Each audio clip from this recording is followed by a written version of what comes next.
ನಮಸ್ಕಾರ ಸ್ನೇಹಿತರೆ, ನಮ್ಮ ನಂಬಿಕೆಗೆ ಸ್ವಾಗತ ಸುಸ್ವಾಗತ.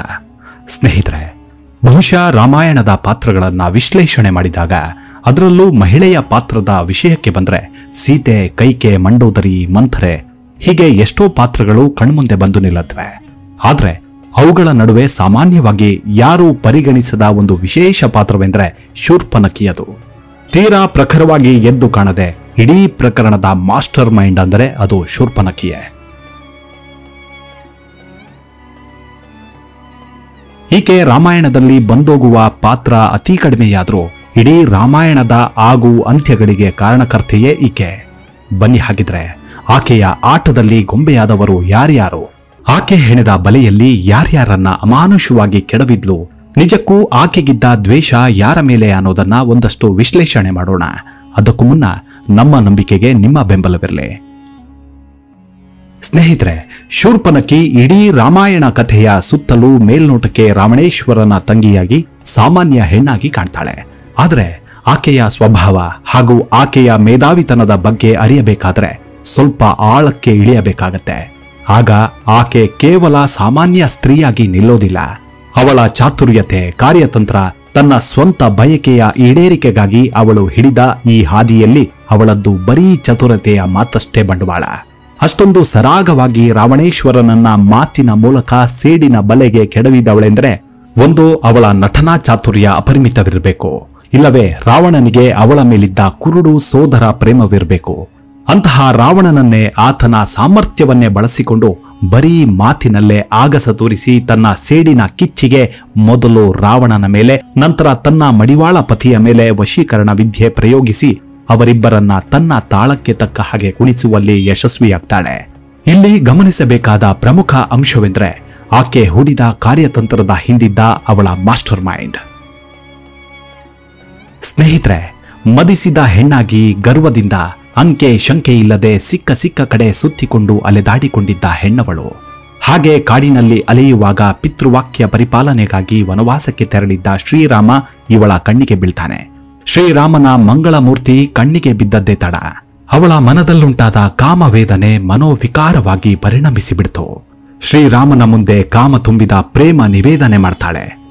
ಬಯಕೆ, ಆಸೆ, ಕಲ್ಪನೆಗಳ ಸರಮಾಲೆಯನ್ನೇ ಮನದಲ್ಲೇ ಅನುಭವಿಸುತ್ತಾ ರಾಮನ ಮುಂದೆ ಕೊಂಚವೂ ನಾಚಿಕೆ ಸಂಕೋಚಗಳಿಲ್ಲದೆ ತನ್ನ ಕಾಮಪ್ರೇರಿತ ಪ್ರೇಮವನ್ನ ಪ್ರಸ್ತಾಪಿಸ್ತಾಳೆ. ಆದರೆ ಆ ಮದನ ಬಾಣ ರಾಮನನ್ನ ಸೋಕಲಿಲ್ಲ. ಮೊದಲೇ ಏಕಪತ್ನಿ ವ್ರತಸ್ಥ, ಜೊತೆಗೆ ಜಗನ್ಮೋಹಿನಿಯಂತಹ ಅತಿಶಯದ ಗುಣವಂತೆ ಸೌಂದರ್ಯವತಿ ಸೀತೆಯನ್ನ ಪತ್ನಿಯಾಗಿ ಸ್ವೀಕರಿಸಿದಾತ. ಚಂದ್ರನಂತಹ ಸೀತೆಯನ್ನ ಬಿಟ್ಟು ಶೂರ್ಪನಖಿಯ ಸಹವಾಸ ಯಾತಕೆ ಅಂತ ಶೂರ್ಪನಖಿಯ ಇಂಗಿತಕ್ಕೆ ವಿಚಲಿತನಾಗದ ರಾಮಚಂದ್ರ ದೂರದಲ್ಲಿ ಆಶ್ರಮದಲ್ಲಿ ಕೆಲಸ ನಿರತಳಾಗಿದ್ದ ಸೀತೆಯತ್ತ ಬೊಟ್ಟು ಮಾಡಿ ತೋರಿಸ್ತಾನೆ, ಆಕೆಯೇ ನನ್ನ ಸತಿ ಎಂದು. ಅದೇ ಹೊತ್ತಿನಲ್ಲಿ ಕಾಡಿನ ಏಕಾಂತತೆಯಲ್ಲಿ ಶಸ್ತ್ರಾಭ್ಯಾಸ ಮಾಡುತ್ತಿದ್ದ ತಮ್ಮ ಲಕ್ಷ್ಮಣನನ್ನ ತೋರಿಸಿ ಲಕ್ಷ್ಮಣ ಸತಿ ಜೊತೆಗಿರದ ಬ್ರಹ್ಮಚಾರಿ ಎಂದು ಹೇಳ್ತಾನೆ. ಸಾಲದೆಂಬಂತೆ ಅವನ ಗೌರವರ್ಣ ಸುಂದರ ರೂಪಗಳು ತನಗಿಂತಲೂ ಉತ್ತಮ ಮಟ್ಟದ್ದು ಎಂದು ಹುರಿದುಂಬಿಸಿ ಅವನತ್ತ ಕಳುಹಿಸ್ತಾನೆ. ಅವಳು ರಾಮನ ಮಾತಿಗೆ ತಲೆದೂಗಿ ಲಕ್ಷ್ಮಣನತ್ತ ಓಡ್ತಾಳೆ. ಕಾಡಿನಲ್ಲಿ ಮಡದಿಯಿಂದ ದೂರವಾಗಿ ಬ್ರಹ್ಮಚರ್ಯವನ್ನಾಚರಿಸುತ್ತಿದ್ದ ಲಕ್ಷ್ಮಣ ಶಸ್ತ್ರಾಭ್ಯಾಸದಲ್ಲಿ ನಿರತನಾಗಿದ್ದ. ಅವನನ್ನೇ ದಿಟ್ಟಿಸಿ ನೋಡಿದಾಗ ಶೂರ್ಪನಖಿಗೆ ಅನಿಸುತ್ತೆ, ಇವನೇ ರಾಮನಿಗಿಂತಲೂ ಬಣ್ಣವಾಗಿ ಚೆನ್ನಾಗಿದ್ದಾನೆ, ವಯಸ್ಸಿನಲ್ಲೂ ಕಿರಿಯ ಯುವಕ, ನೋಡಲು ರಾಮನಷ್ಟೇ ಮನೋಹರನಾಗಿದ್ದಾನೆ, ಇವನೇ ಸಿಕ್ಕಿದರೂ ಸಾಕು ಎಂದು ಆ ಭಾವ ತೀವ್ರತೆಯಲ್ಲೇ ಸಾಧಕನ ಅಭ್ಯಾಸವನ್ನಡ್ಡಗಟ್ಟಿ ಅವನನ್ನ ಬಲೆಯಲ್ಲಿ ಕೆಡವಲು ಹವಣಿಸ್ತಾಳೆ. ಆದರೆ ಲಕ್ಷ್ಮಣನ ಆತ್ಮವಿಶ್ವಾಸ, ಮನೋಸ್ಥೈರ್ಯ ಅವಳಿಗೆ ತಿಳಿಯದು. ಮೊದಮೊದಲು ನಯವಾಗಿ ತಿರಸ್ಕರಿಸಿ ಅವಳ ನಟ್ಟುವ ಯತ್ನ ಸಫಲವಾಗಲಿಲ್ಲ. ಮೇಲೆ ಬಿದ್ದು ಮತ್ತವನನ್ನ ಪ್ರಚೋದಿಸುವ ಅವಳ ಬಿಂಕ ಬಿನ್ನಾಣಕ್ಕೆ ಸೊಪ್ಪು ಹಾಕದೆ ಲಕ್ಷ್ಮಣ ಅವಳನ್ನ ಕಳಿಸಿದ್ದಾದರೂ ಯಾರು ಎಂದು ವಿಚಾರಿಸ್ತಾನೆ. ಆಗ ರಾಮನ ತುಂಟ ಚೇಷ್ಟೆಯ ಅರಿವಾಗತ್ತೆ. ಅವಳ ಉಪಟಳ ಇನ್ನೂ ಅಧಿಕವಾಗಿ ರೇಗಿಸುವ ಮಟ್ಟಕ್ಕೆ ತಲುಪಿದಾಗ ಮಾತಿನಲ್ಲೇ ಎಚ್ಚರಿಕೆ ಕೊಡ್ತಾನೆ.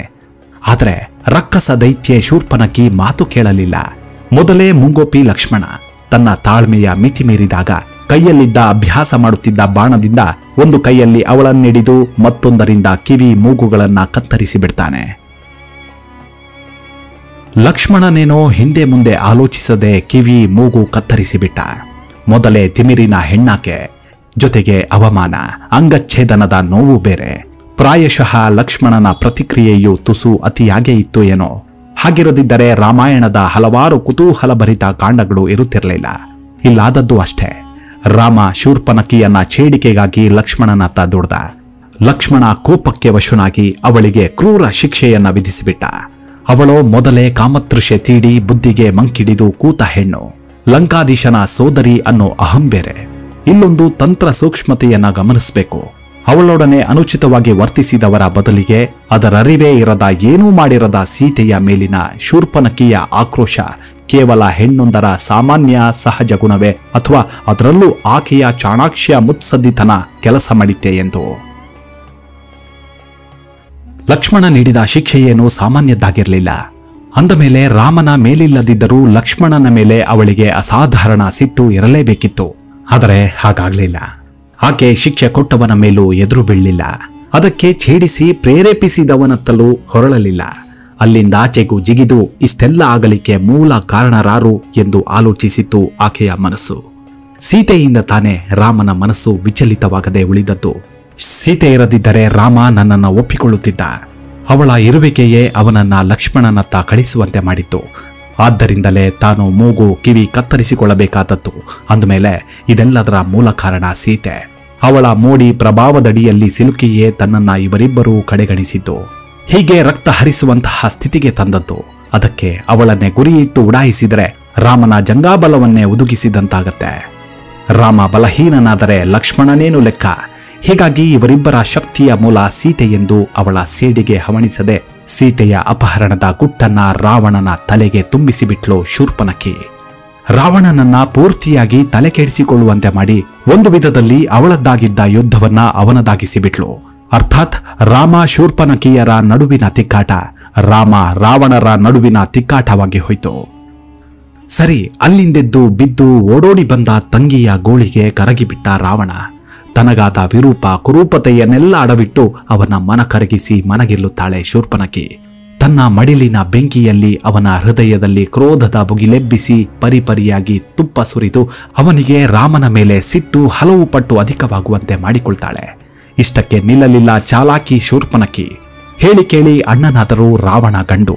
ಈಗ ಕೋಪದಲ್ಲಿ ವೀರಾವೇಶದ ಮಾತನಾಡಿದ್ರು. ಎಲ್ಲ ಕೋಪ ತಗ್ಗಿದ ಮೇಲೆ ಶಾಂತನಾಗಿ ರಾಮನ ಕುರಿತು ಮೃದುವಾಗಿ ಬಿಟ್ರೆ ಅವಳು ಪಟ್ಟ ಶ್ರಮವೆಲ್ಲ ನೀರಿನಲ್ಲಿ ಹೋಮ ಮಾಡಿದಂತಾಗಬಾರದಲ್ಲ. ಗಂಡಿನ ಬಲಹೀನತೆಯೇ ಹೆಣ್ಣಿನ ಸೌಂದರ್ಯವೆಂದು, ಅದರಲ್ಲೂ ಪರನಾರಿಯಾದರೆ ಇನ್ನೂ ಅಧಿಕವೆಂದು ಬಲ್ಲ ಶೂರ್ಪನಖಿ ಕೊನೆಗೂ ಮೆಲ್ಲನೆ ಆ ದಾಳವನ್ನ ಎಸಿತಾಳೆ. ಮೊದಲು ಸೀತೆಯ ಅಪರಿಮಿತ ಸೌಂದರ್ಯದ ಕುರಿತು ವರ್ಣನೆ ಮಾಡ್ತಾಳೆ. ಇದು ಅವನಲ್ಲಿ ಕುತೂಹಲ ಕೆರಳಿಸುವ ಮೊದಲಂಕ. ನಂತರ ಅರಮನೆಯ ಕುಸುಮದಂತಿರಬೇಕಾದವಳು ಕಾಡಿನಲ್ಲಿ ಒಣಗುತ್ತಿದ್ದಾಳೆ. ಆ ರಾಮನ ಕಟ್ಟಿಕೊಂಡ ಕರ್ಮಕ್ಕೆ ಎಂದು ಅವನಲ್ಲಿ ಅನುಕಂಪದ ಅಲೆಯನ್ನುಂಟು ಮಾಡ್ತಾಳೆ. ನಂತರ ಮೆಲ್ಲಗೆ ಅವನ ಆತ್ಮಾಭಿಮಾನವನ್ನ ಚುಚ್ಚುವಂತೆ ಅವಳಂತ ಸುಂದರ ನಾರಿ ರಾವಣನಿಗೇಕಿಲ್ಲ ಎಂದು ಹೇಳುತ್ತಾ ಅವನಲ್ಲಿ ಕೀಳರಿಮೆಯ ಹುಳು ಬಿಡ್ತಾಳೆ. ಕೊನೆಗೆ ಅವಳಿರಬೇಕಾದದ್ದು ರಾವಣೇಶ್ವರನಂತಹ ಚಕ್ರಾಧಿಪತಿಯ ಅರಮನೆಯಲ್ಲಿ ಮಹಾರಾಣಿಯಾಗಿಯೇ ಹೊರತು ಬಡ ಜೋಗಿಯ ಆಶ್ರಮದಂತಿರುವ ರಾಮನ ಕುಟೀರದಲ್ಲಲ್ಲ ಎಂದು ಬಿಡ್ತಾಳೆ. ಅವಳನ್ನ ಅಪಹರಿಸಿ ತಂದು ಬಲವಂತದಿಂದ ರಾಣಿಯಾಗಿಸಿಕೊಂಡರೂ ಅದು ರಾವಣನಂತಹ ಚಕ್ರವರ್ತಿಗೆ ಶೋಭೆಯೇ. ಅಂತಹ ಸುಗುಣ ಸೌಂದರ್ಯಗಳ ಖನಿ ಆ ಸೀತೆ ಎಂದು ವರ್ಣಿಸುತ್ತಾ ತನ್ನ ಸಮಸ್ಯೆಯ ಬಲೆಗೆ ಅವನನ್ನ ಸಿಲುಕಿಸಿ ತನ್ನ ಗಮ್ಯದಲ್ಲಿ ಅವನಿಗರಿವಿಲ್ಲದಂತೆಯೇ ಅವನೂ ಪಾಲುದಾರನಾಗಿ ಬಿಡುವಂತೆ ಚಕ್ರವ್ಯೂಹ ರಚಿಸಿ ಸಿಲುಕಿಸಿ ಬಿಡ್ತಾಳೆ. ಆ ಬಣ್ಣನೆ ಮಾತು ಆಮಿಷ ರಾವಣನ ಮನಸ್ಸನ್ನ ಹಾಗೆ ಹೀಗೆ ಡೋಲಾಯಮಾನವಾಗಿಸಿದರೂ ಅವನಿಗಿನ್ನು ಅಳುಕು. ಪರಸ್ತ್ರೀಯನ್ನ, ಅದರಲ್ಲೂ ಮದುವೆಯಾಗಿ ಪತಿಯ ನೆರಳಲ್ಲಿ ಬಾಳುತ್ತಿರುವವಳನ್ನ ವಿನಾಕಾರಣ ಒತ್ತು ತಂದರೆ ಧರ್ಮವ? ತನ್ನ ವೀರತ್ವದ ಘನತೆ ಏನಾದೀತು? ನೈತಿಕತೆ ಬದಿಗಿಟ್ಟರೂ ಎಲ್ಲಕ್ಕೂ ಮಿಗಿಲಾಗಿ ಹಾಗೆ ಮಾಡಲೆಂದು ಸರಿಯಾದ ಕಾರಣವೇನಾದ್ರೂ ಬೇಕಲ್ವೇ? ಹೀಗೆ ತನ್ನ ಅಣ್ಣನ ಮನಸ್ಸನ್ನ ಕಾದ ಕಬ್ಬಿಣವಾಗಿಸಿ ಹದಕ್ಕೆ ತಂದು ಆಸೆಯ ಬೇರುಡಿಸಿ ನೀರುಣಿಸುವ ಹಂತಕ್ಕೆ ತಂದವಳಿಗೆ ಬೇಲಿಯ ಮೇಲಿನ ಹಕ್ಕಿಯಾದಂಥವನ ಸ್ಥಿತಿಯನ್ನ ನಿಭಾಯಿಸಲು ಕಷ್ಟವೇ? ಸೀತೆಯೊಪ್ಪಬೇಡವೇ ರಾವಣನ ಸಖ್ಯಕ್ಕೆ ಎಂದು ರಾವಣ ಕೇಳಿದಾಗ ಆಕೆಯನ್ನ ತಂದು ಬಂಧನದಲ್ಲಿಟ್ಟು ಪಳಗಿಸಿದರಾಯ್ತು. ಎಷ್ಟು ದಿನ ತಾನೇ ಹಠ ಹಿಡಿತಾಳೆ? ಒಂದಲ್ಲ ಒಂದು ದಿನ ನಿನ್ನ ಅಂತಸ್ತು, ಐಶ್ವರ್ಯ, ಧೈರ್ಯ, ಶೌರ್ಯಗಳನ್ನು ನೋಡಿ ಮೆಚ್ಚಿ ಒಲಿಯದಿರ್ತಾಳೆಯೇ. ಹತ್ತಿರವಿದ್ದರೆ ಹೇಗಾದ್ರೂ ಏನಾದ್ರೂ ಮಾಡಿ ಒಲಿಸಿ ನಿನ್ನಂತರಂಗದ ಅರಗಿಣಿ ಮಾಡಿಕೊಳ್ಳಬಹುದಲ್ಲವೇ ಎನ್ನುತ್ತಾ ಹುರಿದುಂಬಿಸ್ತಾಳೆ. ರಾಮನೇನೋ ನನಗೆ ಶತ್ರುವಲ್ಲ, ವಿನಾಕಾರಣ ಶತ್ರುತ್ವ ಬೆಳೆಸುವುದು ರಾಜನೀತಿಯೂ ಅಲ್ಲ. ನ್ಯಾಯವೂ ಆಗದು ಎಂದವನ ಶಂಕೆ ಸಂಶಯಕ್ಕೆ ತೆರೆ ಹಾಕುವಂತೆ ಸ್ವಂತ ತಂಗಿಗೆ ವಿರೂಪದ ಗತಿಗೆ ನಿಲ್ಲಿಸಿದ್ದಕ್ಕಿಂತ ಅಪರಾಧ ಬೇಕೆ? ಆ ಕುಂಟು ನೆವಕ್ಕಿಂತಲೂ ಹೆಚ್ಚಿನ ನೆಪ ಬೇರೇನಿದ್ದಿತು? ಕಾಡಿನ ನ್ಯಾಯದಂತೆ ಕಣ್ಣಿಗೆ ಕಣ್ಣು, ಕಿವಿಗೆ ಕಿವಿ, ಕೈಗೆ ಕೈ ಕಡಿಯುವುದೇ ಯುದ್ಧ ಧರ್ಮವಾಗಿರುವಾಗ ಅದು ರಕ್ಕಸ ನೀತಿಯನ್ನ ಪಾಲಿಸುವ ತಮ್ಮಂತವರಿಗೆ ತಂಗಿಯನ್ನ ಈ ಸ್ಥಿತಿಗೆ ತಂದವರ ಮೇಲಿನ ಸೇಡು ತಾನೇ ಮುಖ್ಯ. ಅವರು ಹೆಣ್ಣಿನ ಮೇಲೆ ಕೈ ಹಾಕುವಾಗ, ವಿರೂಪಗೊಳಿಸುವಾಗ ಧರ್ಮ ಕರ್ಮವನ್ನ ನೋಡುತ್ತಾ ಕುಳಿತಾರೆ ಅವರು ಎಂದು ರಾವಣ ಲೆಕ್ಕಾಚಾರ ಹಾಕುವ ಮಟ್ಟಕ್ಕೆ ಮೈಂಡ್ ವಾಶ್ ಮಾಡಿಬಿಡ್ತಾಳೆ ಚಾಣಾಕ್ಷೆ ಶೂರ್ಪನಖಿ. ಅವರು ಹೆಣ್ಣಿನ ಮೇಲೆ ಕೈ ಹಾಕಿ ಅವಮಾನ ಮಾಡಿದರೆ ನಾವು ಅವರ ಹೆಣ್ಣಿನ ಮೇಲೆ ಕೈ ಹಾಕಿ ಅವಮಾನಿಸುವುದೇ ಸರಿ. ಕೊನೆಗೆ ರಾಮ ವೀರನೇ ಆಗಿದ್ದರೂ ಅವನೊಬ್ಬ ಹುಲು ಮಾನವ.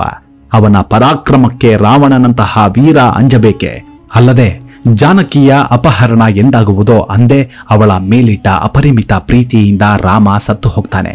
ಅವನನ್ನ ಅನುಕರಿಸಿದ ಲಕ್ಷ್ಮಣನು ಅವನ ಹಾದಿಯನ್ನೇ ಹಿಡಿತಾನೆ.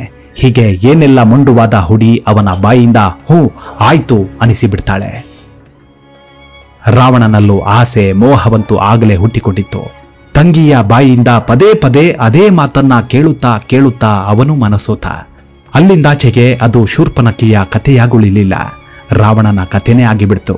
ಅದಕ್ಕೆ ಮೂಲ ಕಾರಣಳಾದ ಶೂರ್ಪನಖಿ ಮಾತ್ರ ಸಂಪೂರ್ಣ ರಂಗದಿಂದಲೇ ಮಾಯವಾಗಿ ಹೋದ್ಲು. ಮತ್ತೆ ಆಗಸಗಿತ್ತಿಯ ಪ್ರಕರಣದೊಂದಿಗೆ ಹಿಂದಿರುಗುವ ತನಕ ಅಲ್ಲಿ ಎಷ್ಟೊಂದು ಒಳಸಂಚುಗಳ ಸುಳಿಯನ್ನವಳು ಹೆಣೆದು ಬಿಟ್ಟಿದ್ಲು.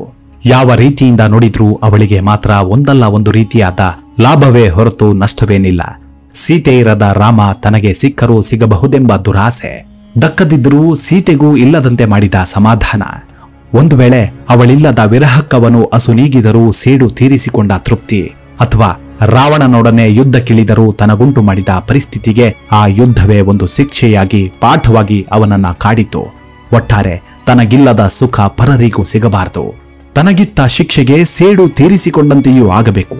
ಇದೆಲ್ಲವನ್ನ ಒಗ್ಗೂಡಿಸಿ ಕಾರ್ಯತಂತ್ರದ ಬಲೆ ಹೆಣೆದ ಶೂರ್ಪನಖಿಯನ್ನ ಸಾಧಾರಣ ಸೇಡು ತೀರಿಸಿಕೊಳ್ಳುವ ಹೆಣ್ಣು ಅನ್ನೋದಕ್ಕೆ ಸಾಧ್ಯವೇ ಇಲ್ಲ.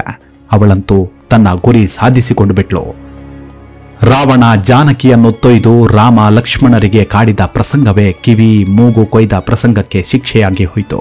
ಸೀತಾವಿಯೋಗದ ರೂಪದಲ್ಲಿ ಅರೆಗಳಿಗೆಯ ಲಕ್ಷ್ಮಣನ ಮುಂಗೋಪ ಇಡೀ ರಾಮಾಯಣ ಯುದ್ಧಕ್ಕೆ ನಾಂದಿಯಾಗಿ ಹೋಯಿತು.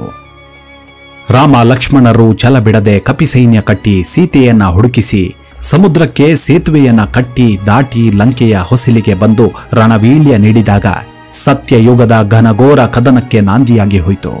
ರಾವಣನಂತೂ ತನ್ನ ಬಂಧು ಬಳಗ ಸೈನ್ಯದ ಜೊತೆಗೆ ತಾನು ಜೀವ ತೊರೆದು ನೆಲಕೊರಗಬೇಕಾಯಿತು, ಆ ಯುದ್ಧದ ಮೂಲ ಕರ್ತೃವಾದ ಶೂರ್ಪನಖಿಯನ್ನ ತಬ್ಬಲಿಯಾಗಿಸಿ. ಹೀಗೆ ಯುದ್ಧದ ಮುಕ್ತಾಯ ಸೀತಾರಾಮರ ಮಿಲನವಾಗುವ ಅಂತ್ಯದೊಡನೆ ಅವಳಿಗೆ ಕೊಂಚ ನಿರಾಶೆಯನ್ನ ತಂದಿರಬೇಕು. ಮತ್ತೆ ಸೀತೆ ರಾಮರ ಮಿಲನದಲ್ಲಿ ಅಂತ್ಯವಾಯ್ತಲ್ಲ ಎಂದು ನರಳಿತು ಆಕೆಯ ಮನಸ್ಸು. ಸರಿ, ಈ ಬಾರಿ ಮತ್ತೆ ದಾರಿಗಾಗಿ ಹುಡುಕಾಟ, ಹೇಗಾದ್ರೂ ಅವರನ್ನ ಬೇರ್ಪಡಿಸುವ ಹುನ್ನಾರ. ಈಗ ಸಹಾಯ ಹಸ್ತ ನೀಡಲು ಅಣ್ಣನಿಲ್ಲ. ವಿಭೀಷಣನಂತೂ ಅಪ್ಪಟ ರಾಮಭಕ್ತ. ಆದರೂ ಅದನ್ನ ಸಾಧಿಸುವಲ್ಲಿ ಯಶಸ್ವಿಯಾಗುವ ಹೆಣ್ಣಿನ ಹಠಮಾರಿತನ, ಮನೋಬಲ ಮತ್ತು ಸಾಧಿಸುವ ವಿಧಾನ ನಿಜಕ್ಕೂ ರಾಮಾಯಣದಲ್ಲಿ ಅಷ್ಟಾಗಿ ಚರ್ಚಿತವಾಗದ, ಎದ್ದು ಕಾಣಿಸದ ಬಲು ದೊಡ್ಡ ಸೋಜಿಗ. ಅವಳು ಈ ಬಾರಿ ಹುಡುಕಿದ್ದು ಶ್ರೀರಾಮನ ಬಲಹೀನತೆಯನ್ನೇ ಹುಡುಕಿ ಹೊಡೆಯುವ ಹಾದಿ. ಪ್ರಜೆಗಳ ಹಿತವನ್ನೇ ನೋಡುವ ದೊರೆ ಲೋಕಪವಾದಕ್ಕೆ ಲೋಕನಿಂದನೆಗೆ ಹೆದರುತ್ತಾನೆಂಬ ಸೂಕ್ಷ್ಮವನ್ನರಿತು ಅಗಸನೊಬ್ಬನ ಜೊತೆಗೂಡಿ ದೊಡ್ಡ ನಾಟಕವನ್ನೇ ಆಡಿಬಿಡ್ತಾಳೆ. ಮನೆ ಜಗಳವನ್ನ ಬೇಕೆಂದೇ ಬೀದಿಗೆ ತಂದಿರಿಸಿ ಎಲ್ಲರ ಕಿವಿ ಬಾಯಿಗೂ ಬೀಳುವಂತೆ ಮಾಡಿಬಿಡ್ತಾಳೆ. ಈ ಮಾತು ಶ್ರೀರಾಮನ ತನಕ ತಲುಪಿತೇನೋ ಸರಿ, ಆದ್ರೆ ಮತ್ತೆ ಸಂದಿಗ್ಧ ಮಾತ್ರ ರಾಮನಿಗೆ. ಅತ್ತ ದರಿ ಇತ್ತ ಪುಲಿ ಎಂಬಂತಹ ಪರಿಸ್ಥಿತಿ. ಸತಿಯನ್ನ ಮತ್ತೆ ಕಾಡಿಗಟ್ಟುವ ಮಾತೆ ಸುಲಭ ಸಾಧ್ಯದ್ದಾಗಿ ತೋರಿ ಅವಳು ತುಂಬು ಗರ್ಭಿಣಿ ಎಂಬುದನ್ನ ಪರಿಗಣಿಸದೆ ಕಾಡಿಗಟ್ಟಿ ಬಿಡ್ತಾನೆ ರಾಮ. ಪ್ರಜಾಪ್ರಭುತ್ವದಲ್ಲಿ ಆ ಒಂದು ಒಡಕಿನ ಧ್ವನಿಯೂ ಅಷ್ಟೇ ಮುಖ್ಯ ಎಂಬ ತತ್ವಕ್ಕೆ ಬಲಿಬಿದ್ದು ಕಾಡಿನಲ್ಲಿ ಗರ್ಭಿಣಿ ಸ್ತ್ರೀಯನ್ನ ಕಾಪಾಡುವವರಾದರೂ ಯಾರು ಎಂಬುದನ್ನ ಯೋಚಿಸದೆ ಅಟ್ಟಿಬಿಡ್ತಾನೆ. ಹೀಗೆ ಇಲ್ಲಿಯೂ ಶೂರ್ಪನಖಿ ತನ್ನ ಕಾರ್ಯತಂತ್ರ ಯಶಸ್ವಿಯಾಗುವಂತೆ ನೋಡಿಕೊಂಡು ಬಿಡ್ತಾಳೆ. ಈ ಬಾರಿ ಹೆಚ್ಚು ಕಡಿಮೆ ಈ ವಿದಾಯ ಜೀವನ ಪರ್ಯಂತವೂ ಆಗಿ ಅವಳ ಗುರಿ ಸಾಧನೆಗೆ ಸಹಕರಿಸಿ ಬಿಡುತ್ತೆ. ಹೀಗೆ ಎರಡನೇ ಬಾರಿಯೂ ರಾಮ ಸೀತೆಯರನ್ನ ಬೇರಾಗಿಸಿ ಬಿಡ್ತಾಳೆ ಶೂರ್ಪನಖಿ. ಅದೆಲ್ಲದರ ಸಾಧನೆಯೂ ಸದ್ದಿರದೆ ನಡೆದ ಮೌನ ಕ್ರಾಂತಿಯ ಹಾಗೆ. ತನಗಿರದ ಸುಖದ ನೆಲೆ ತನ್ನ ಎದುರಾಳಿಗೂ ಇರಬಾರದೆಂದು ಬಯಸಿ ಯಶ ಸಾಧಿಸಿದ ರೀತಿಯೇ ರೋಚಕ ಕಥನ. ಆಕೆಯ ಮುತ್ಸದ್ದಿತನ ಕಾರ್ಯತಂತ್ರಗಳ ವಿಷಯಕ್ಕೆ ಬಂದರೆ ಹೆಣ್ಣಾಗಿ ಅವಳ ಜಾಣ್ಮೆಯ ಸಾಧನೆ ಮಾತ್ರ ಅಸಾಧಾರಣವಾದದ್ದು. ಒಂದು ವಿಧದಲ್ಲಿ ಶೂರ್ಪನಖಿ ಅದೃಷ್ಟವಂತಿ ಎಂದೇ ಹೇಳಬೇಕು. ಮಾಡಿದ್ದೆಲ್ಲ ಮಾಡಿ ಹಿನ್ನೆಲೆಗೆ ಸರಿದರೂ ಅವಳತ್ತ ಬೊಟ್ಟು ಮಾಡಿ ನೋಡಿದವರು ಕಡಿಮೆನೆ. ಹಾಗೆಯೇ ತಾನು ಬಯಸಿದ್ದು ಸಿಕ್ಕಿತೋ ಇಲ್ಲವೋ, ಅವಳು ಮಾತ್ರ ಸಾಕಷ್ಟು ತೃಪ್ತಿ ಸಂತೋಷಗಳಿಂದಲೇ ಜೀವನ ಕಳೆದಳು. ಕನಿಷ್ಠ ಸೇಡು ತೀರಿಸಿಕೊಂಡ ದೃಷ್ಟಿಯಿಂದಲಾದರೂ ಅವಳಿಂದ ಪಡಬಾರದ ಪಾಡುಪಟ್ಟ ರಾವಣ, ರಾಮ, ಸೀತೆ, ಲಕ್ಷ್ಮಣರಂಥವರಿಗೆ ಹೋಲಿಸಿದರೆ ಅವಳದು ಸಾಕಷ್ಟು ಸುಖಿ ಜೀವನ. ಆದ್ದರಿಂದಲೇ ಶೂರ್ಪನಖಿ ನೀ ತುಂಬಾ ಸುಖಿ ಎಂದು ಹೇಳುವುದು. ಒಟ್ಟಿನಲ್ಲಿ ಹೆಣ್ಣು ಒಲಿದರೆ ನಾರಿ, ಮುನಿದರೆ ಮಾರಿ ಅನ್ನೋದಕ್ಕೆ ದಿ ಬೆಸ್ಟ್ ಎಕ್ಸಾಂಪಲ್ ಅಂದ್ರೆ ಅದು ಶೂರ್ಪನಖಿಯೇ. ಹೆಣ್ಣಿಗೆ ಕೋಪ, ದ್ವೇಷ ಬರುವುದು ವಿರಳವೇ. ಆದರೆ ಒಮ್ಮೆ ಮನದಾಳದಲ್ಲಿ ನಿಂತು ಬಿಟ್ರೆ ಅದನ್ನ ಶಮನ ಮಾಡೋ ತಾಕತ್ತು ಆ ಭಗವಂತನಿಗೆ ಬಿಟ್ರೆ ಬೇರಾರಿಗೂ ಇರೋಕೆ ಸಾಧ್ಯನೇ ಇಲ್ಲ. ಮುಂದಿನ ಎಪಿಸೋಡ್ನಲ್ಲಿ ಮತ್ತೆ ಭೇಟಿಯಾಗೋಣ ಸ್ನೇಹಿತರೆ. ಅಲ್ಲಿವರೆಗೂ ನಿಮ್ಮ ಆರೋಗ್ಯದ ಕಡೆ ಗಮನವಿರಲಿ. Take care. ನಮಸ್ಕಾರ.